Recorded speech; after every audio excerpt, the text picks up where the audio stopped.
What is up, True Crime World? You're here with Luminal on the Wall. I'm Becky. And I'm Bevy. This case is about a newly widowed man who is just trying to grieve the loss of his beautiful wife, but his grief is overshadowed by acts that are fueled by greed and entitlement. This is the case of Rick Swan. My sister and I will be discussing the topic of suicide. Listeners' discretion is advised.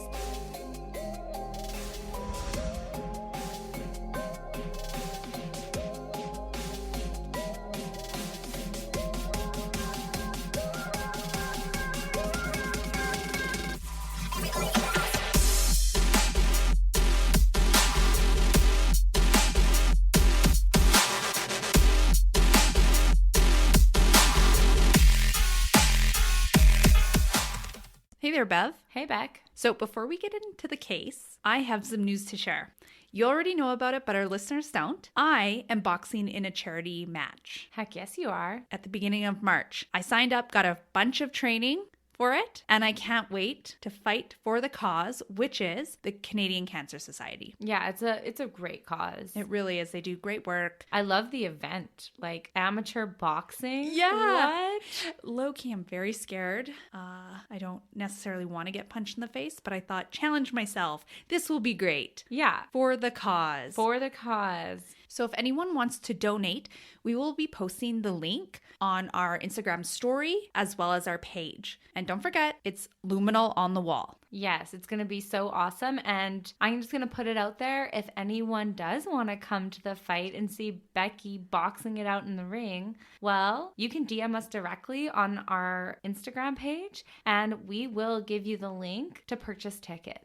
That's right. You can watch it all go down. All right, Bev, let's get into it. Okay, sure. So today's case takes place in Claremore, Oklahoma. Claremore is a small town that has no more than 20,000 residents. It is a close-knit town that values community. And on November 15th, 2018, the town is shook because a well-known local farm has gone up in smoke. And when the fire department arrives, the smoke is so thick that they could barely see what was happening inside of the barn. However, they were still able to see that there was an RV inside, and they thought that that is where the fire was originating from. The firemen open the doors of the barn and they are able to get the RV out, and they douse it in water and quench the fire. To everybody's surprise, once the fire's out and things kind of cool down a bit, they notice that there is a body inside of the RV. Oh my God. Obviously, the police were immediately called to come check this out. A homicide. Yeah, I feel like the burnt body was a clear indicator that this is a homicide. Mm-hmm. So the body was badly charred and laying face down. The person's arms and legs were out to the side. And what was concerning was, as they're checking out this burnt body and the farm being up in flames, no one could actually find out where Rick Swan was, who was the owner of the farm. Oh no. So investigators kind of put two and two together and assumed that this was him on his property, dead. Right. So I want to give a little bit of backstory on the Swan family. They grew up in Claremore, Oklahoma, and they were highly respected. Rick and his brother Chris both grew up working on their dairy farm. So you can imagine that they were raised with amazing work ethic. I think you kind of have to be living on a farm, like your animals depend on your work ethic, literally. Oh, 100%.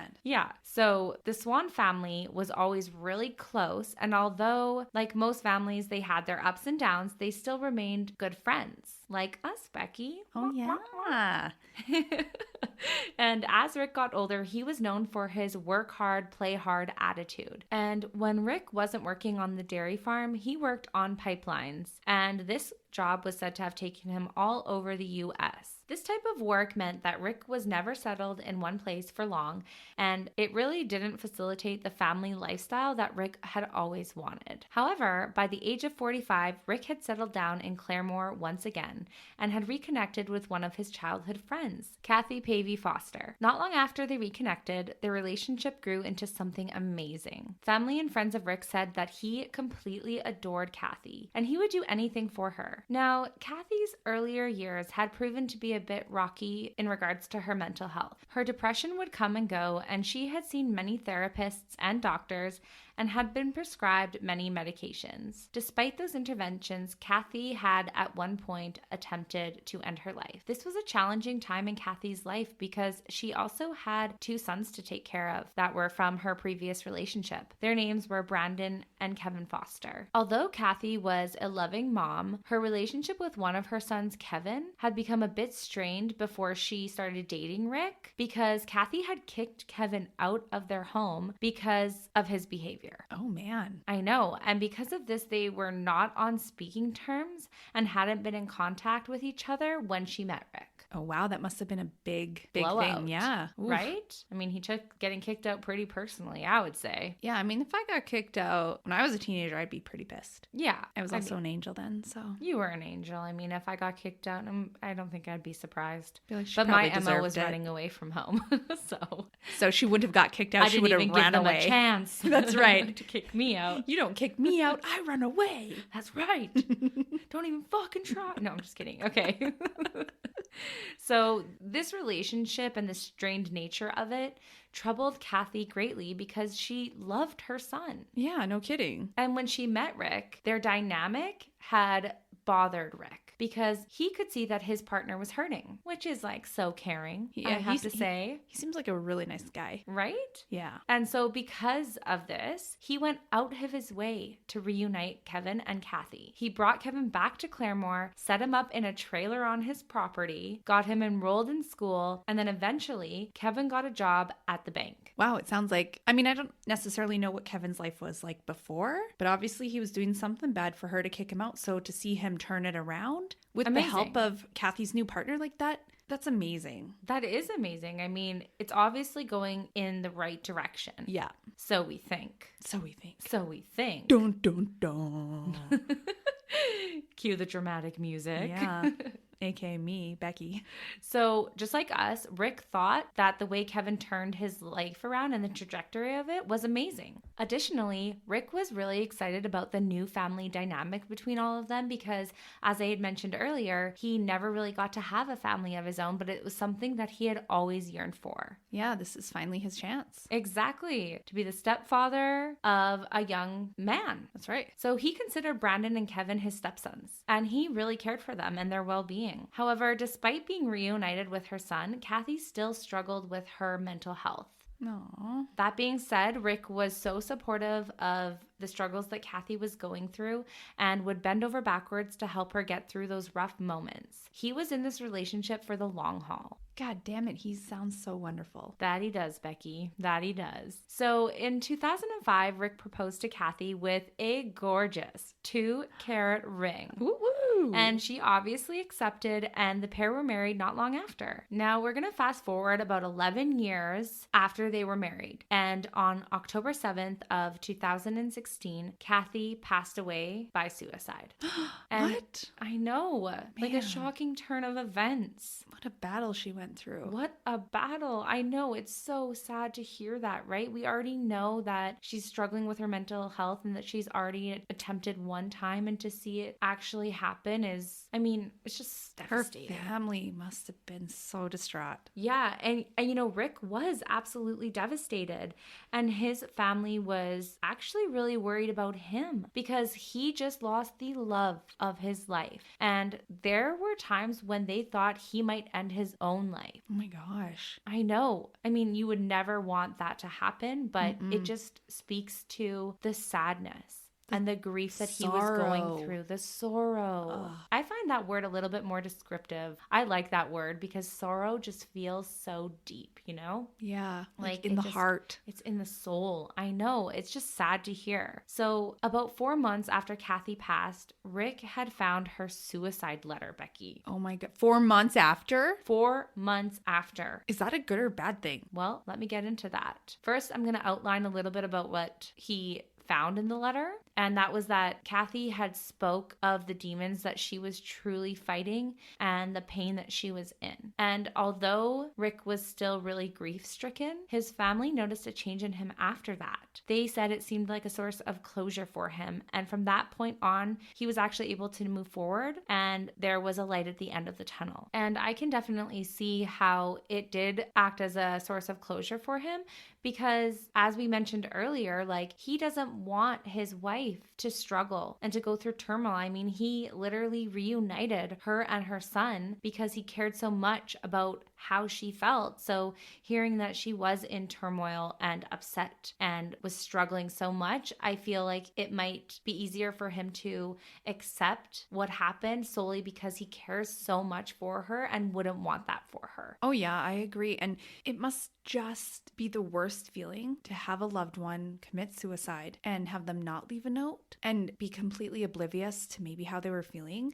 and what was going on in their minds. So I feel like if I can attempt to put myself in their shoes, that would help me a lot as well. Yeah, I can absolutely see it. And over the next 2 years, Rick's friends started seeing him enjoying life again. And his best friend Tommy had actually been able to get him back out fishing, which was a hobby that he loved. And all of his friends were really proud of him, and they really felt that the old Rick was back. His life was starting anew. Fabulous. So now I'm going to bring it back to the night of the fire and the firemen and the police not being able to find Rick. You can imagine the fear that Rick's friends and family must have felt when they hear about that fire and the body found in the RV and knowing that Rick was nowhere to be found. Oh yeah, you can only kind of put two and two together, right? Yeah, exactly. So everyone's alarm bells are kind of going off at this point, and now the investigation really starts to begin. And the investigators notice that when they take a look at the body, it's found in a very suspicious position,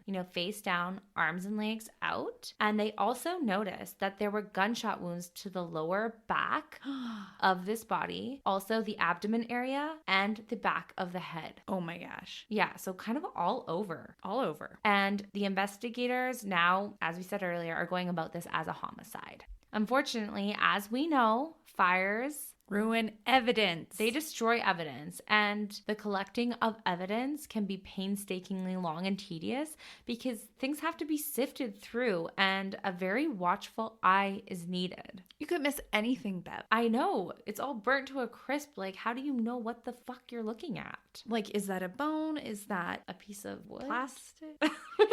Like, what else could it be besides bone? But maybe it wouldn't be so hard.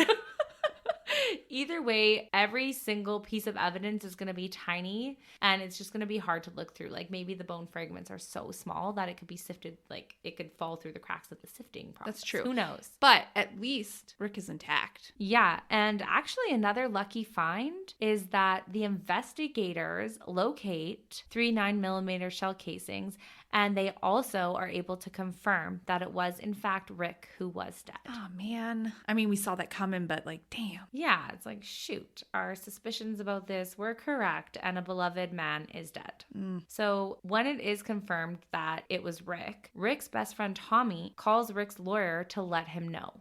And his lawyer told Tommy it has got to be one of the stepsons. Oh my gosh. Like, why would he? He's calling it. He's calling it. I mean, it is Kevin's RV that he was found in, so it's not like a far leap to say that it could be one of the stepsons, but for him just to like all of a sudden just call some kids out, like, shit. Yeah, it's not like, oh, I wonder if it was one of the stepsons. It's like, it has to be. I know it.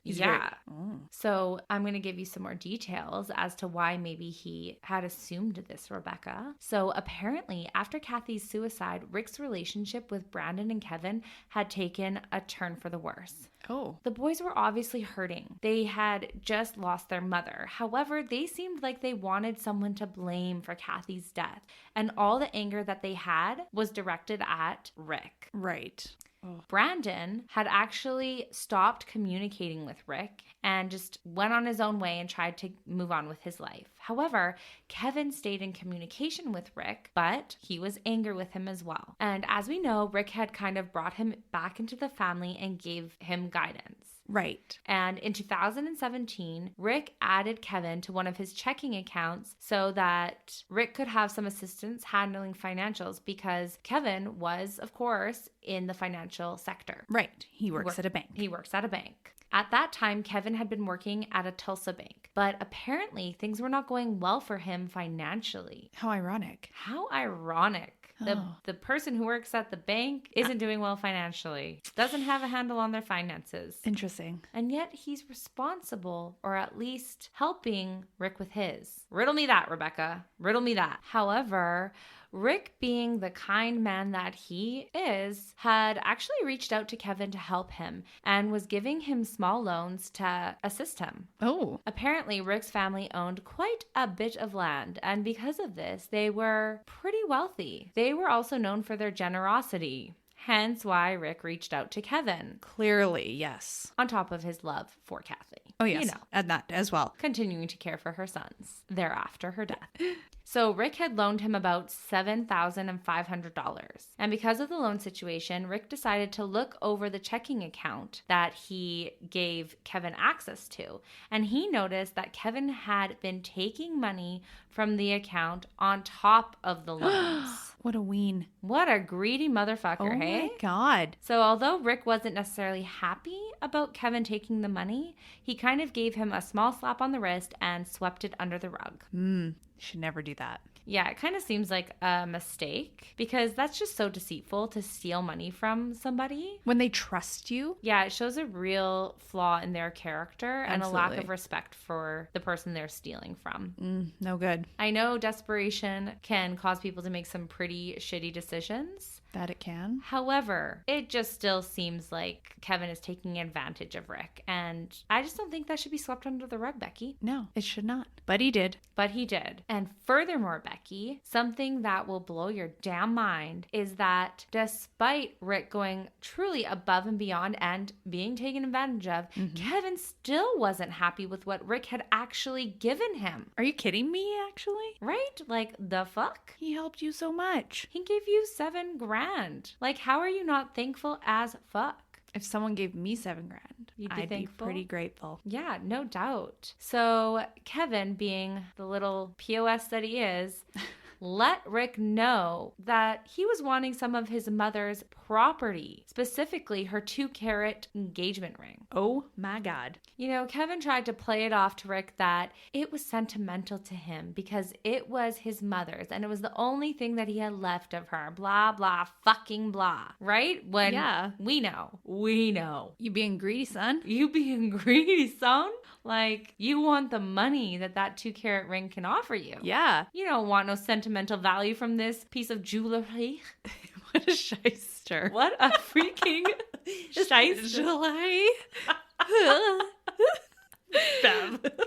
So, like, we find it kind of odd and completely transparent what he's trying to do. Yeah. Rick felt that it was actually odd as well. And he thank God. Yeah, like, he's not going to sweep this under the rug. Yeah, he no knows way. This is fucking weird. He's like, no. Yeah. This is sentimental to me. Yeah, exactly. Like, this was my wife. This is what I bought for her because I fucking love the shit out of her. Yeah, how dare you? How fucking dare you? Yeah. And Rick told Kevin, I gave that to your mother. I'm sorry. Did you give I it read to too her? many stories at work to the kids. I'm sorry. I do animated voices. I figured, he's a man. I have to. I gave that to your mother. That's a symbol of my love and dedication to her. You cannot have that. Shit. So, continuing on, you'll be surprised to find that after he says all this and he kind of puffs up his chest, all of it's kind of just dropped until December of 2017 when Kevin asks for half of his mother's estate. What? Like, what? What? Right? I can't. I'm lost for words. Like, what What a douche. Let's just call it like it is. What a fucking douche. And she didn't leave them anything, right? Well, no, Becky, she didn't. So it's pretty bold of him to go and ask Rick, like, give me half of her estate, guy. Yeah, I mean, typically when one parent dies, the remainder of the estate gets transferred to the other parent who is still alive or the other partner until that partner passes away, and then whatever's in the will is dispersed, right? Unless something is stated otherwise, like when I, the mother, pass away, half my estate will go to so-and-so, right? Yeah, like So- it has to be stated, and obviously they didn't get anything, so that wasn't the case. Yeah, so this just seems like a normal, typical procedure in terms of like estate. And death. Yeah. Yeah, I think so. He's being outrageous. Totally. And Rick sees that he's being outrageous and he just flat out refuses him. He says no. And of course, Rick had actually owned the majority of that land before he even married Kathy. He was a dairy farmer for the majority of his life. His family was well known, respected, and wealthy. We know. Yeah. So he had the majority of it prior to their marriage. Right. So anything they acquired after that was half his as well, right? Yeah. So it's just kind of ludicrous what he's completely asking. foolish. He's just being so greedy, and he's obviously just looking to fix his problems and using Rick entirely. Exactly. Shame on him. So, as we can both predict, Kevin was not happy with that answer. And this moment was a noticeable downturn in their relationship, and it truly began to crumble thereafter. Oh, man. And at this point, Rick has finally realized just how entitled and greedy his stepson, Kevin, has become. And he explains to Kevin that he hasn't even repaid his $7,500 loan back to Rick, and that he's just taking and taking and taking. And Rick becomes concerned yet again about their shared account. He's now realized what a greed monster his stepson is. And he starts thinking, what if he's taken more money from me? So he double checks this account and he discovers that there is another $17,000 withdrawal that he did not approve. Oh my God. I would be mortified if someone took that much money from me. No kidding. On top of what has already been taken from him, right? Will this guy stop at all? No, he's so greedy. Yeah, I just think, greedy, desperate, entitled, asshole, all of it. He's in all of those categories. Yeah, and so of course, even though this money has been withdrawn, it's still Rick's money. And the fact that Kevin is taking liberties is absolutely wrong. So Rick calls the bank and he has all of his money taken out of that account, as well as he removes Kevin from the account and gives him zero authority to do anything, and makes it very clear to the banks that he has no authority over anything. Now you can imagine, after Kevin has had this free ride with basically getting loans and taking money out of his account, he is fucking pissed that it has ended for him. And in March of 2018, Kevin files a lawsuit What? against Kevin? Rick. Yes, Becky. Kevin files a lawsuit against Rick, stating that he is owed money from Rick's bank account as part of his late mother's estate. And the most terrible thing about any of this is that there was absolutely no document signed by Rick or Kathy stating that her children would be financially compensated if she died. So this whole situation really has just angered Rick because he had been nothing but generous to Kevin. So in May of 2018, Rick now files a lawsuit against Kevin, stating that he has no right to any of his money. Now, as the pair are going back and forth within the courts, Rick starts noticing that things in his house begin to disappear. Oh my God, will this never end? It's just going from bad to worse. Tit for tat, Yeah. So because of this, Rick starts making videos to document all of the things that are disappearing from his home. And at first, it was little things like a picture of Kevin and his wife on a shelf. But one of the more noticeable things that had gone missing was 2 of Kathy's rings. One being That engagement ring. the engagement ring. Oh my God. And Rick is probably sitting there like, I am not imagining this, and I know who fucking did it. Exactly. Like, there's no question as to who did this in the slightest. Ugh. Once Rick notices that it had disappeared, he searches all over his place and he can't find these rings. And as we had just said, he starts suspecting that Kevin was breaking into his house and taking stuff. He eventually reports this all to the police and they follow up with Kevin. And while talking to Kevin, the detectives realize that he is very bitter towards Rick. He does feel entitled to part of the estate. However, he tells them that he didn't take anything and that he would never. Unfortunately, the police didn't have any proof that Kevin took these items. So that just kind of ended and they had to kind of take his word for it, which fucking sucks. It sucks because you know he did it, but I mean, we're all for the sake of justice. There has to be evidence. 100%. Yeah. So now we're going to fast forward to just 3 weeks before Rick is murdered. And Rick had gone to visit Kathy's grave. And when she was buried there, there was a headstone that was placed with Kathy and Rick Swan's names on it. Obviously, Kathy was buried on one side and Rick had a plot to be used when he eventually passed. Right. Which was directly next to Kathy's grave, which is so, so sweet. You know, I think a lot of people who marry would love to rest together, you know, the final Yes. resting place to Side be by side by side. side.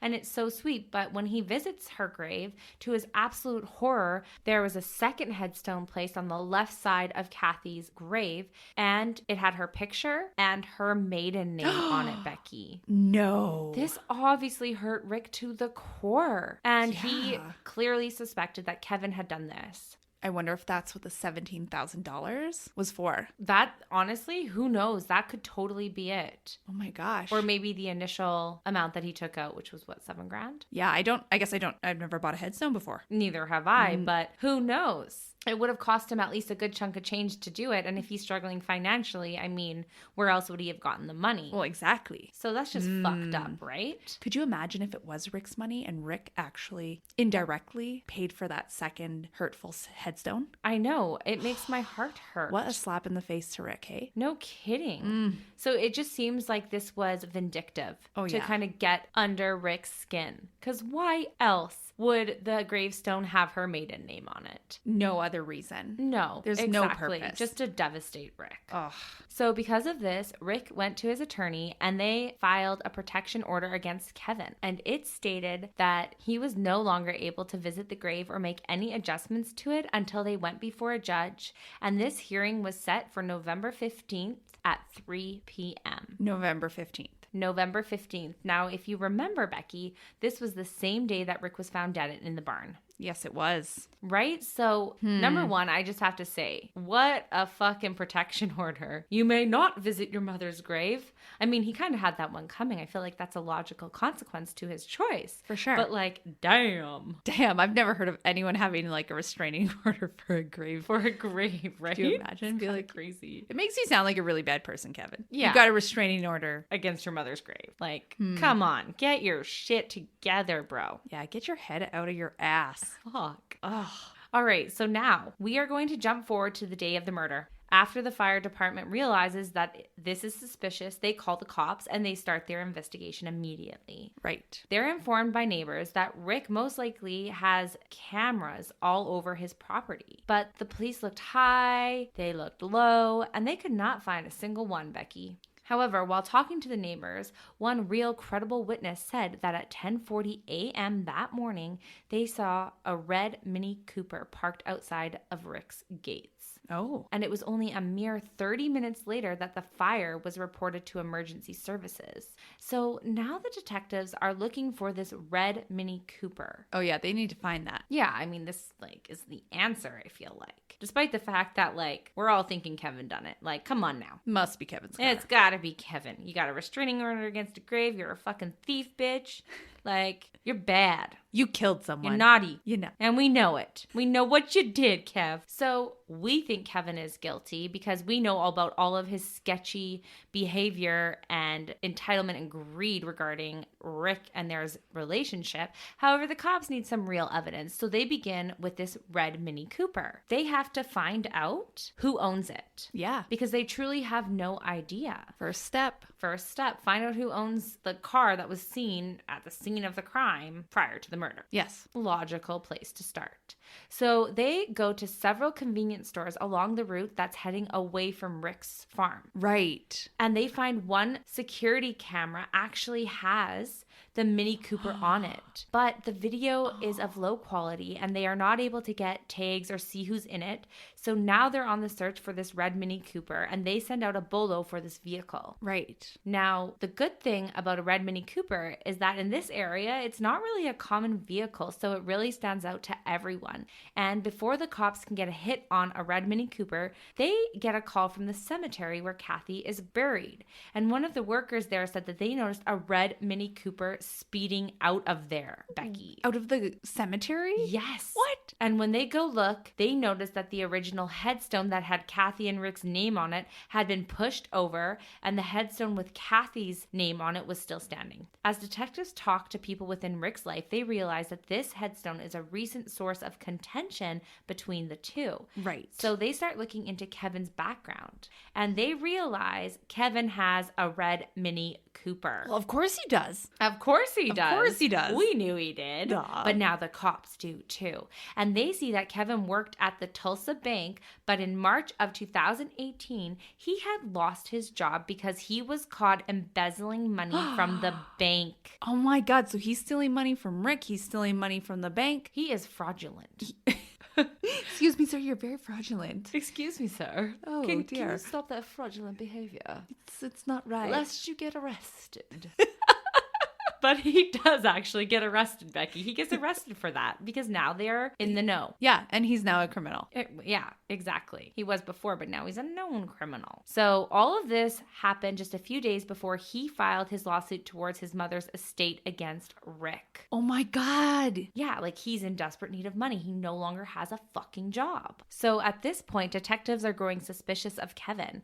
They obviously think he was getting desperate. However, they don't have evidence, but they realize that they need to speak with him. So they send 2 officers to just go chat with him and see what he has to say. They ask him where he was at the time of the murder, and he said he was at work and then had a court appearance and was never in Claremore. They told him that they had surveillance of him in his Mini Cooper, and he says, well, that was me, but it wasn't today. The officers then ask him if he had a firearm, and he went completely psycho, and he actually got physical with the officers.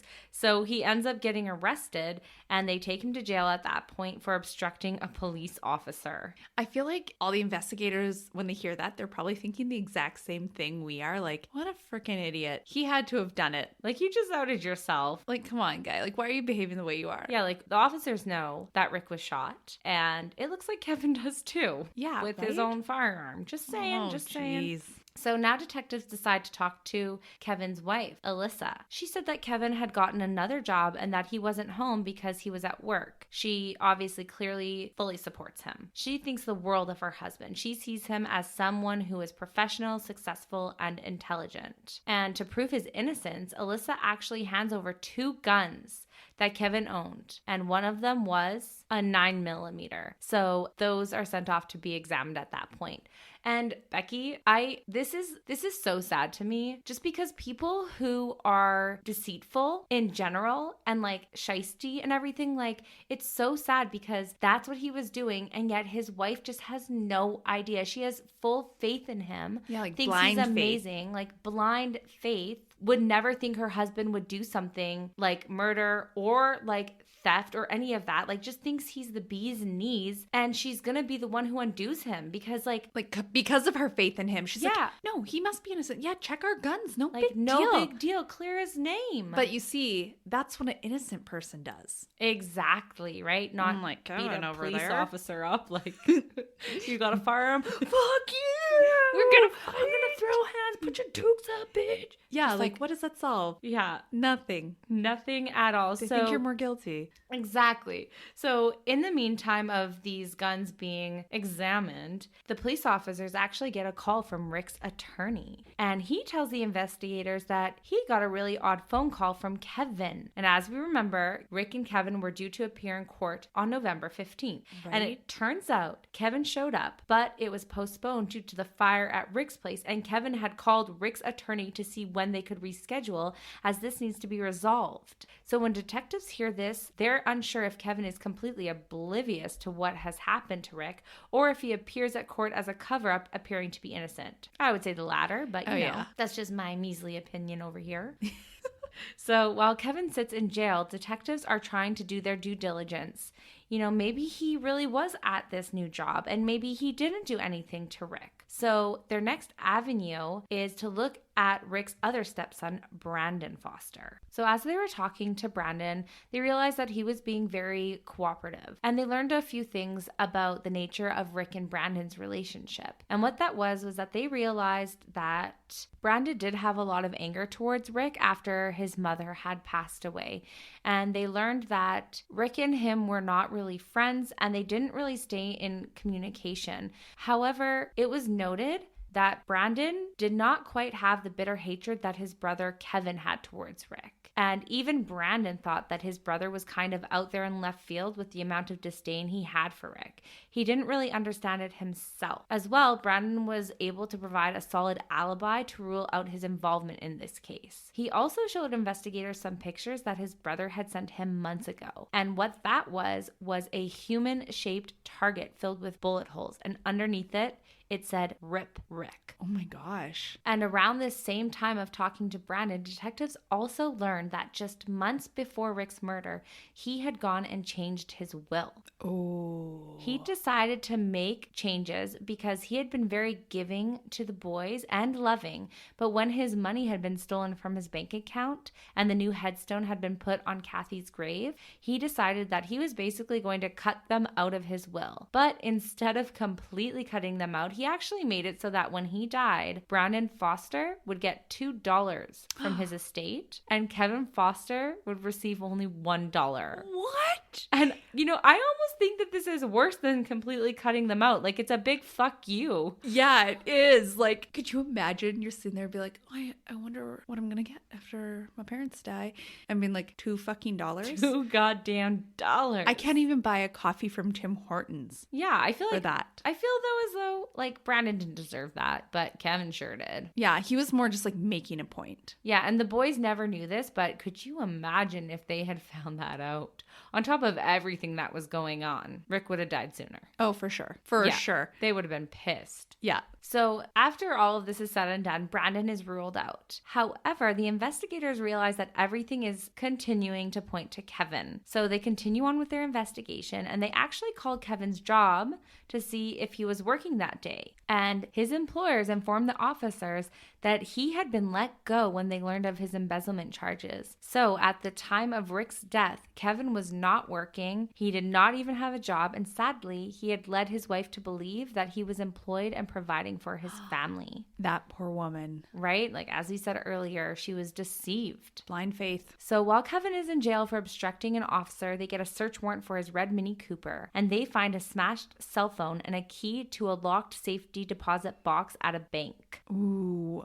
I wonder what's in it. It's like a mystery. Ooh. You know, like, here's the clue. You go to the box, you open the box. Next step. So investigators obviously send the phone off to see if it can be recovered, but in the meantime, they make their way over to the bank to see the contents of the safety deposit box. And what they find was Kathy's ring that Rick had been looking for. He did steal it. He did. He did. Which, of course, like, it's no surprise, but now there's the rock solid proof right there. Yeah. The evidence that you say they rock need. solid? Oh, shit. I didn't even realize. Look at me. Nah. Look at me go. Look at you. On top of that, once they recovered the data from the cell phone, they learned that the GPS was able to determine that the cell phone found in Kevin's car had been at Rick's property. Whoop, there it is.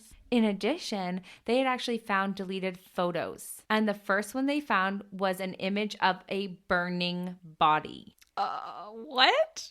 Yeah. A burning body. Yes. Like, Kevin, are you stupid? Do you want to get away with this crime? That's just like how vindictive he is, though. Really, he's like, I got you now. Photograph, pictures, or it didn't happen. Yeah, exactly. So it's just like sick, really. Ugh.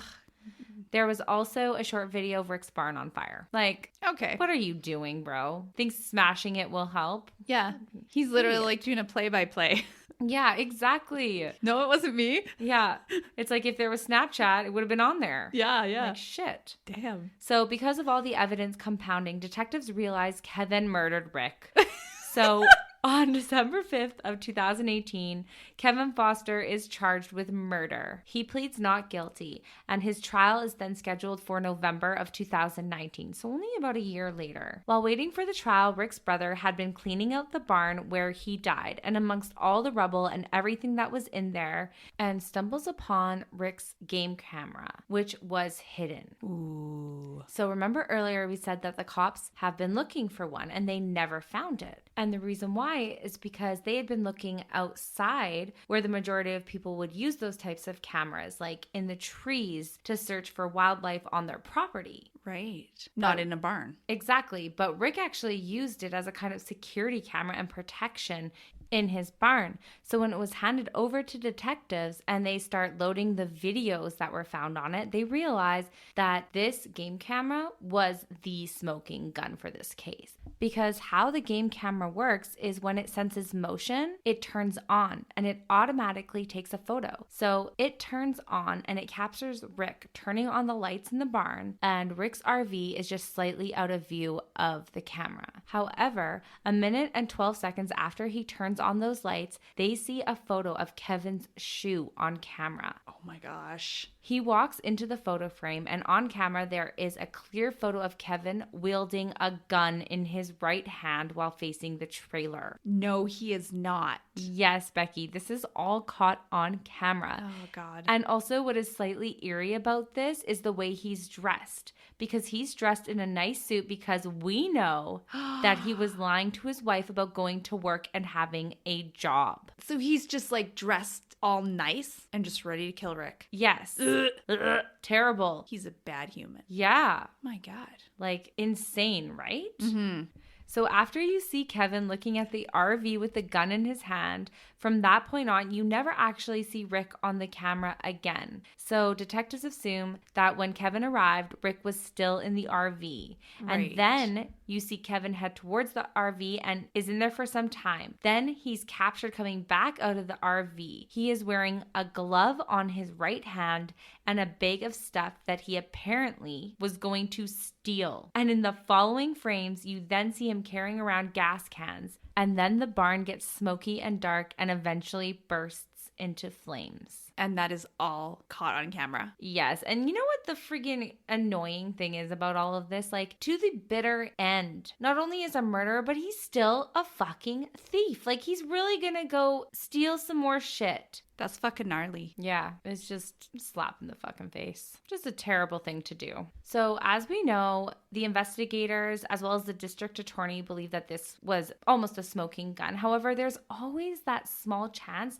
of going to trial that the person can be found innocent. Right. And one of their major concerns was that his wife, Alyssa, adamantly believed that her husband was innocent. So in order to have her understand what he had actually done, they decided to share some of this newer evidence to show her who her husband really was and what he had actually done. This poor woman. Yeah, I know. She was absolutely distraught when she found out that the man she loved and trusted had killed her stepfather. And after that, she actually made a video call to him in prison and confronted him with what she had just been shown. Now, Alyssa is a total mess in this call. She tells Kevin that there was a game camera and that they have photos of him lighting Rick on fire. She asks him why he would do this. And Kevin tells her that all that evidence must be manufactured. Manufactured?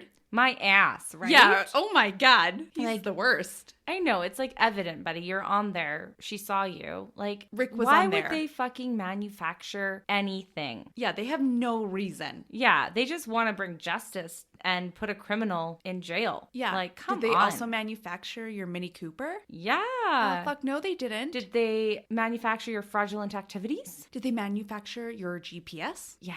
Absolutely not. No, he's full of hooey. So Alyssa tells her husband, "I know now that you will never get out of prison." However, he continues to tell her that the detectives are lying to her and that they are manufacturing all this evidence and that he doesn't want to discuss this to give them more juice on him. But Alyssa has now been enlightened and she knows what her husband did. She saw it firsthand on that game camera. And just to put the final nail in the coffin, the detectives get the ballistic report back in January of 2019, and they were able to confirm that it was one of Kevin's guns that killed Rick. Well, of course it is. Did they manufacture that? Oh, really? Did they, Kevin? Did they? So Kevin sits in jail for most of the year, and then on November 6th of 2019, he's on trial, and he takes the stand. Of course. Like a true psychopath, Becky. Yep. And he says that Rick had a gun and he was firing at him first. Yeah, right. And after all of the trial commences, the jury went out to deliberate and came back and found him guilty of murder. But on November 8th of 2021, so pretty recently, Kevin took a plea deal for second-degree murder and was sentenced to 45 years in federal prison. So although Rick's death has caused a lot of heartache amongst his friends and family, and quite honestly, Kevin's wife, they are able to remember him in the best light and have brought his friends and family closer to one another. Aw, that's lovely. Yeah, I guess that's like the only good thing to really come of this, to be honest, is that sometimes in tragedy, people draw closer to one another. Absolutely. Which is a nice sentiment. Most definitely. Well, Becky, that's all I have for you. Thanks for listening. Thanks for sharing.